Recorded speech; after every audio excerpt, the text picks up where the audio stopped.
I have a lazy sister who, believe it or not, made me jeopardize my career by putting my neck on the line to secure her a job. Loyalty to family can sometimes be the greatest burden, and I speak from personal experience. Let me introduce you to my sister, Stella, who is a year younger than me. We are the products of our mother's love life, which never led to marriage. The closest thing we had to a father figure was Uncle Greg, our mother's brother, who had been looking after us for as long as I can remember. It's incredible how, from the way we carried ourselves, you'd never guess we were being supported by someone who had his own family. I graduated from college before Stella and was desperately searching for a job. Knowing Uncle Greg's influence, I approached him for help. After expressing my gratitude for everything he'd done for us, I opened up about my job search. We discussed it for a while, during which I could sense that he was assessing whether my college education had been a waste or not.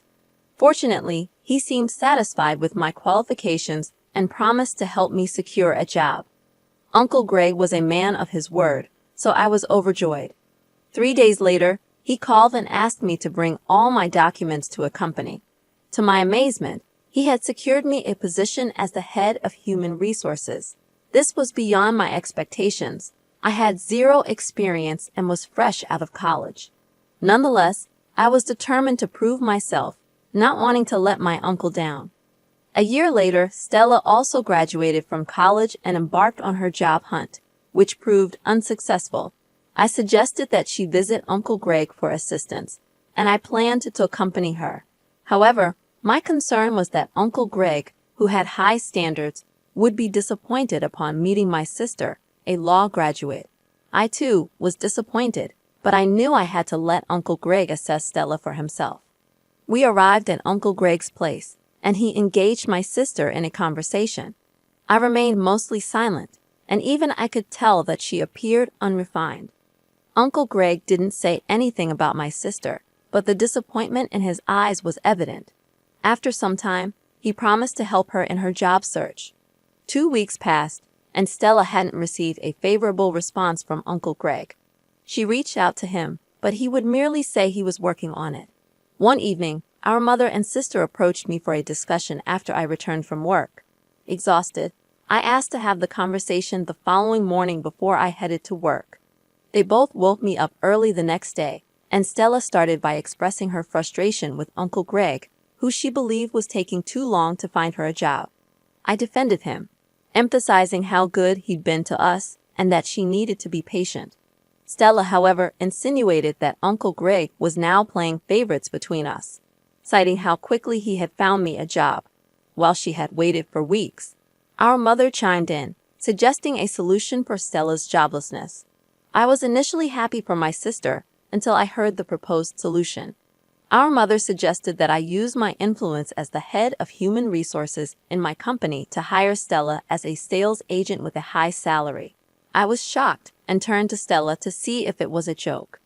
Our mother further argued that it was only natural for someone in my position to do so. She claimed that since I was the head of my department, nobody would question the hire. I hesitated to say no immediately and asked Stella if she had any experience as a sales agent. She retorted by asking if it was necessary, given her law degree.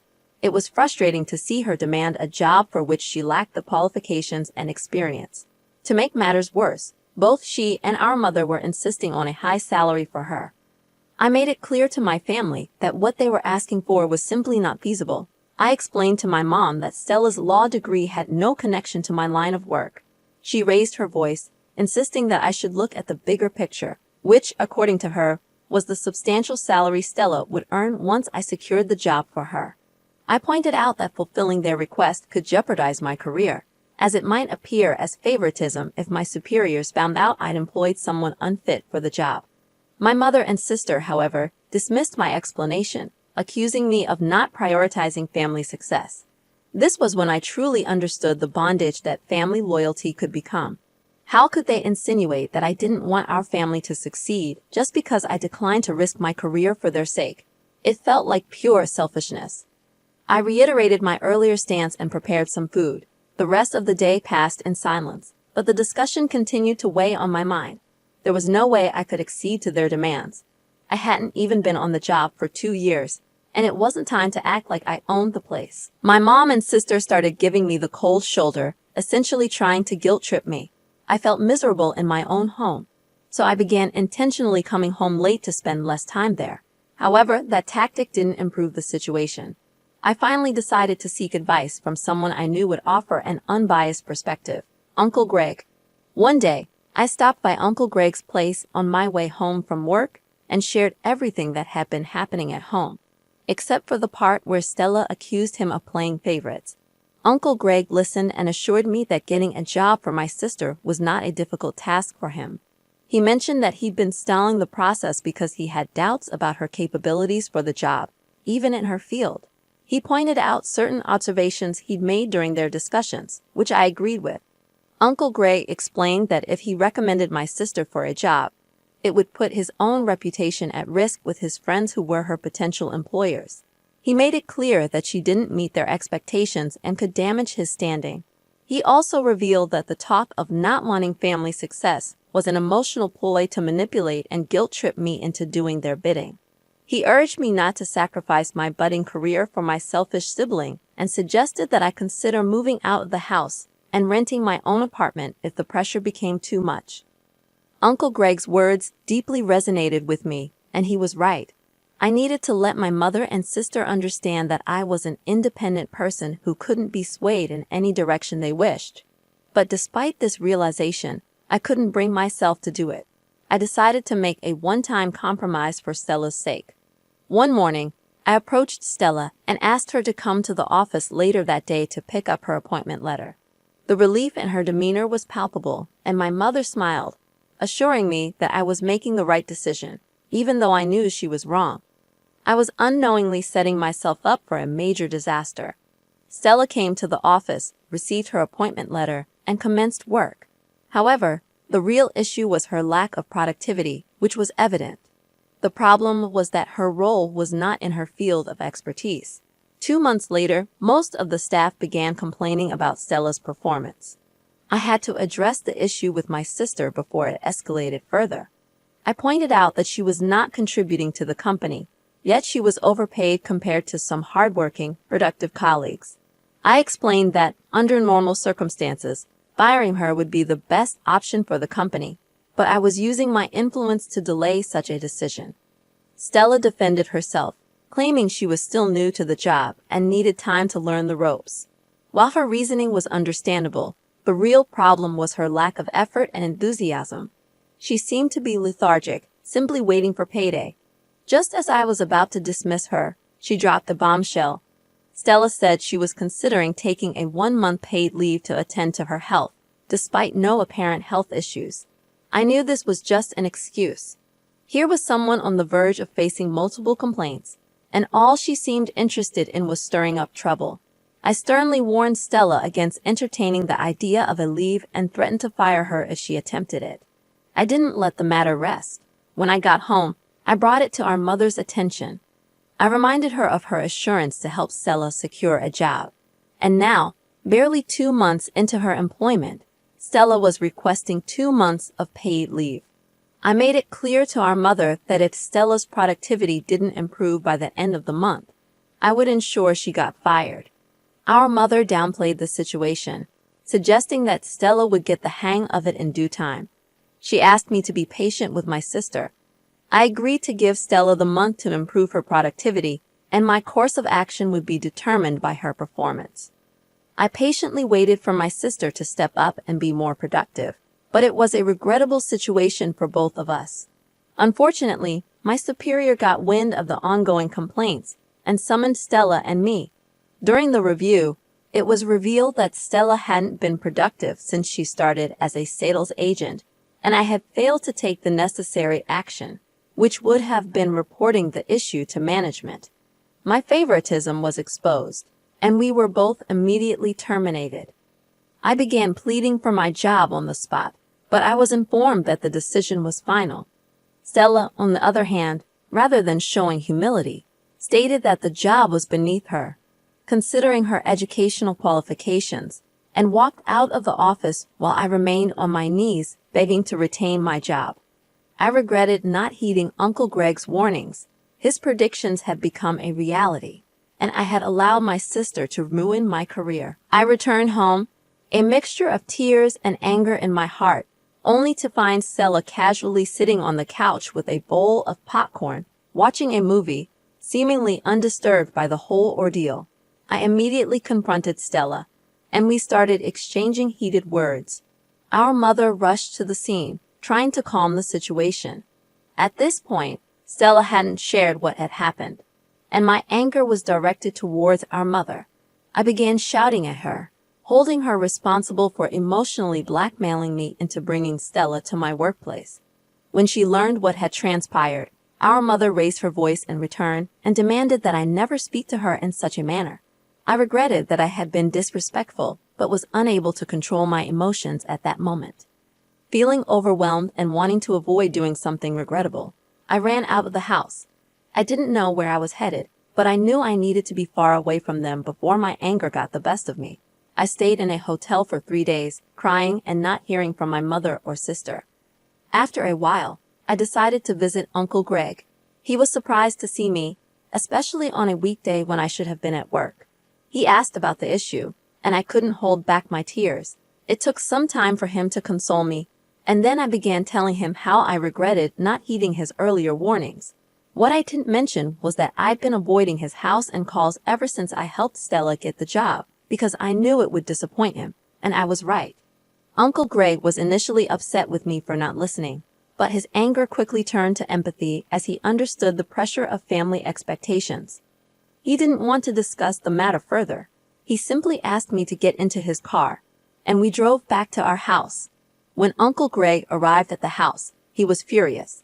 It was the first time either Stella or I had seen him like this. My mother, however, had grown up with her brother and wasn't surprised by his anger. She refused to take responsibility for my job loss and defended herself by stating that all she did was ask me to help my sister secure a job. She and Stella turned the tables on me, claiming that I hadn't guided Stella properly at work. Uncle Greg saw through their attempt to avoid blame and gave them a stern look before assuring me that everything would be okay. He promised to do everything in his power to help me find a new job. I thanked my uncle, who wasted no time in leaving the house. My mother, upon seeing her brother's departure, turned to me and called me a disgrace.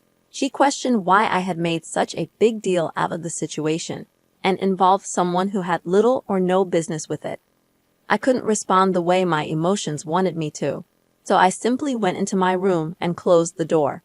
It has been 2 weeks since the incident, and both my sister and I are jobless. I am not sitting idly, waiting for my uncle to work his magic. I am actively searching for job opportunities and hope for a positive outcome soon. In an update, I can say it has been extremely challenging staying at home with my sister and mother.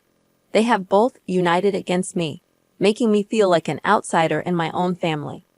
I returned last week from yet another unsuccessful job hunt, feeling frustrated and exhausted.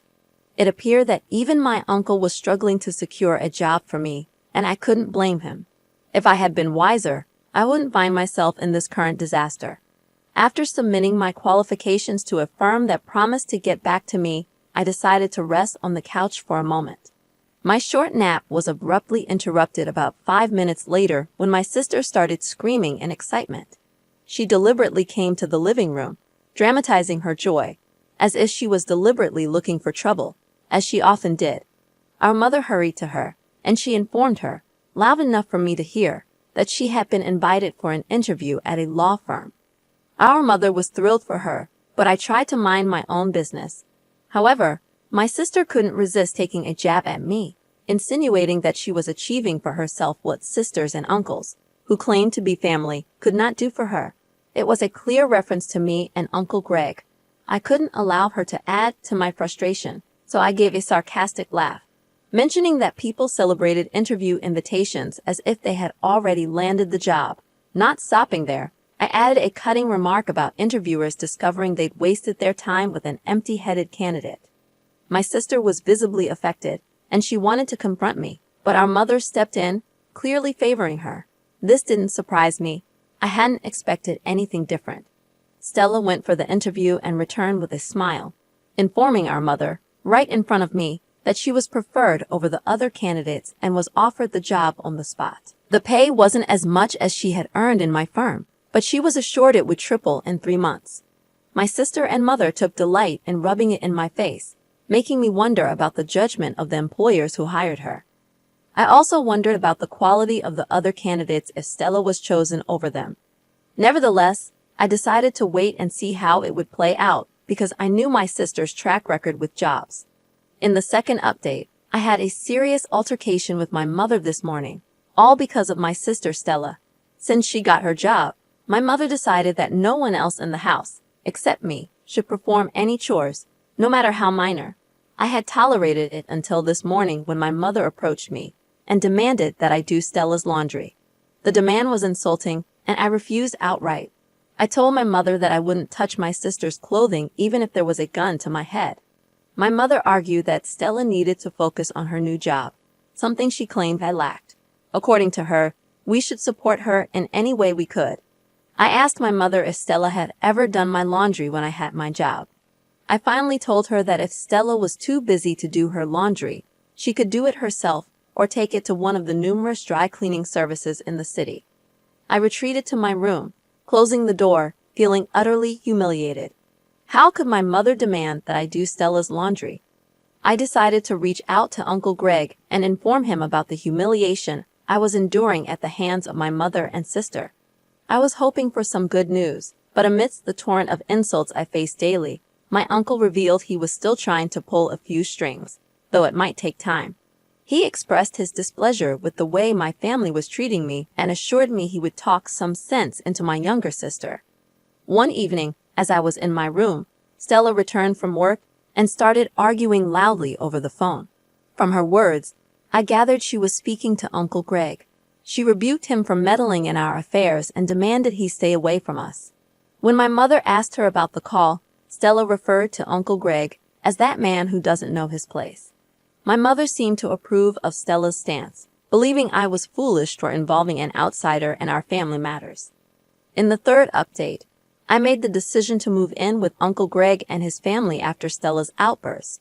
It became evident to him that I was enduring a lot at home. I informed my mother about my decision, but she dismissed it, claiming I had been trying to distance myself from her and Stella anyway. The only time I saw or heard from Stella was a month later when she showed up at Uncle Greg's place to invite both of us to an award event organized by her firm. According to Stella, the event aimed to recognize the efforts of key individuals, and she was one of the honorees. She wanted Uncle Greg and me to attend, perhaps to showcase her productivity. I confronted her, telling her she should be apologizing to Uncle Greg instead of inviting him to the party. Stella, undeterred, made condescending remarks, claiming she was offering him an opportunity to witness her glory. I refused to attend the event, expressing my disgust at the entire situation. Uncle Greg tried to convince me otherwise, but I couldn't comprehend why he wanted us to attend a party that seemed nothing more than a charade. In the final update, everything fell into place. I finally understood why Uncle Greg insisted we attend Stella's party. In the end, despite the difficult situation, Uncle Greg insisted that I present myself at my best for Stella's party. Reluctantly, I attended the event alongside my mother.